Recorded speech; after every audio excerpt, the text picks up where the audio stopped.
Luc 5, verset 10, il en fut de même pour Jacques et Jean, fils de Zébédée, compagnons de Simon. Jésus dit à Simon, n'aie pas peur, désormais, ce sont des hommes que tu prendras. Luc chapitre 5 relate l'appel de Simon comme disciple. Simon était à l'origine un simple pêcheur. Pourtant, la Bible ne mentionne de sa vie professionnelle que ses échecs.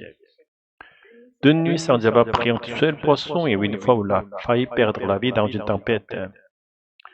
Il se peut très bien que Simon ait connu d'autres moments de succès dans sa vie de pêcheur. Mais si l'Écriture ne retient que ses échecs, n'est-ce pas pour nous enseigner que nos échecs dans ce monde ne définissent pas notre véritable identité?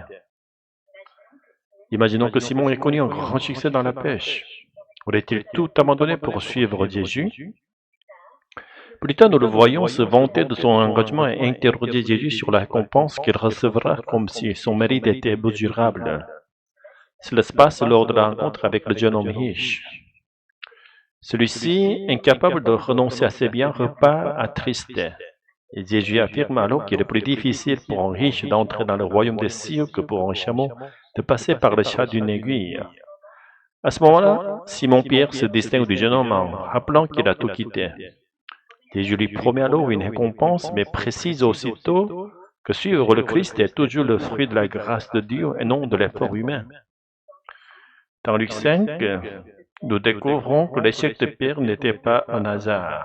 Une bienveillance divine, Dieu l'a empêché de pécher, facilitant ainsi son détachement.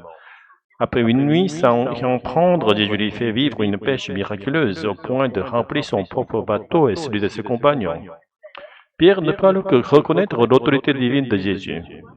Toi qui lis ces lignes, te sens peut-être un échec. Mis à l'écart ou en marge du succès, si à travers cet échec tu as rencontré Jésus comme ton sauveur, alors tu es devenu l'un des élus de Dieu, prédestiné à être sauvé. Dieu ne veut pas que tu utilises Jésus comme un moyen de réussir dans les affaires ou dans la vie selon les critères humains. Il veut que tu découvres la joie incomparable de suivre le Sauveur, même dans l'abandon apparent. Tout cela, Dieu l'a préparé pour toi. Désormais, comme Pierre, tu n'es plus simplement un professionnel dans ton domaine, mais un disciple du Christ. Tu es appelé à glorifier Dieu non seulement par ce que tu fais, mais par ce que tu es, un canal de grâce. Ton métier n'est plus une fin en soi, mais un moyen de conduire d'autres vers la même grâce. Se demander comment vais-je vivre maintenant sans emploi ou sécurité n'est pas une preuve de prudence, mais souvent une marque d'incrédulité. Dieu qui t'a sauvé connaît tes besoins et les pourvoira. Il l'a montré en permettant à la Pierre de faire une pêche abondante là où il avait échoué.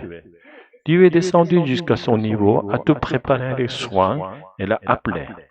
Pierre ne pouvait donc pas se glorifier de sa décision de se comparer au jeune homme riche. Tout était grâce. Ce n'est ni la qualité ni la volonté de Pierre qui l'ont sauvé.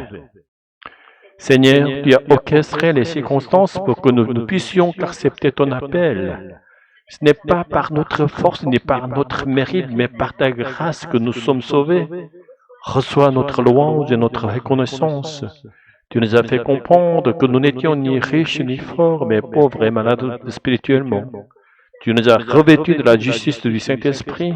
Tu nous as donné la paix et la richesse intérieure que le monde ne peut offrir. Mais comme ces dons sont invisibles, il nous arrive de douter et de nous laisser entraîner dans les courants du monde. Pardonne-nous dans ton amour infini, fais que nous te suivions jusqu'à l'éternité, au-delà de notre volonté même. Nous te le demandons au nom de Jésus-Christ. Amen. Tu sais, ce verset, n'aie pas peur. Désormais, ce sont des hommes que tu prendras. Il me touche tellement. Pierre venait de vivre un échec, et c'est justement là que Jésus l'a appelé. Oui, c'est frappant. Pierre n'était pas dans un moment de gloire. Il était au creux de la vague. Et pourtant, c'est là que Dieu l'a rencontré. Comme si ces échecs étaient nécessaires pour entendre l'appel. Et ça me parle, parce que moi aussi je me sens souvent inutile, incapable, surtout quand rien ne marche comme prévu. Et je me demande, est-ce que Dieu peut vraiment se servir de moi? Peut-être que c'est justement parce que tu te poses cette question que tu es prêt à entendre l'appel. Si Pierre avait été satisfait de sa pêche, il aurait peut-être ignoré Jésus. C'est vrai, parfois Dieu empêche nos réussites pour nous détacher de nous-mêmes et nous prépare à quelque chose de plus grand. Et le plus grand, ce n'est pas un succès humain, c'est l'intimité avec Jésus. Pierre n'a pas été appelé pour devenir un pécheur plus efficace, mais pour devenir un disciple. Et ce changement d'identité, c'est énorme. Il ne s'agit plus de ce que je fais, mais de ce que je suis en Christ. Oui, et pourtant, on continue à s'inquiéter. Comment vais-je vivre maintenant? Comment vais-je m'en sortir? Mais tout ce chapitre montre que Dieu connaît nos besoins. Il a rempli les filets de pierre avant même de l'appeler. C'est ça la grâce. Dieu ne nous appelle pas parce que nous avons quelque chose à lui offrir. Il nous comble pour que nous puissions le suivre. Et suivre Jésus, ce n'est pas une transaction, c'est une transformation. Pierre a laissé ses filets. Il a trouvé une richesse que le monde ne peut pas donner. Une richesse invisible. Et c'est là que c'est difficile, parce que nos doutes reviennent vite. On regarde autour de nous et on se dit, ai-je bien fait de tout laisser? Mais Dieu ne nous abandonne pas à notre incertitude. Il nous habille de la justice du Saint-Esprit. Il nous donne la paix même dans l'insécurité. Alors la vraie foi, c'est de continuer à suivre même quand on ne voit rien. C'est lui faire confiance, comme Pierre l'a fait au bord du lac. Oui, ce n'est pas notre mérite, ni notre volonté. C'est sa grâce. Et seulement sa grâce.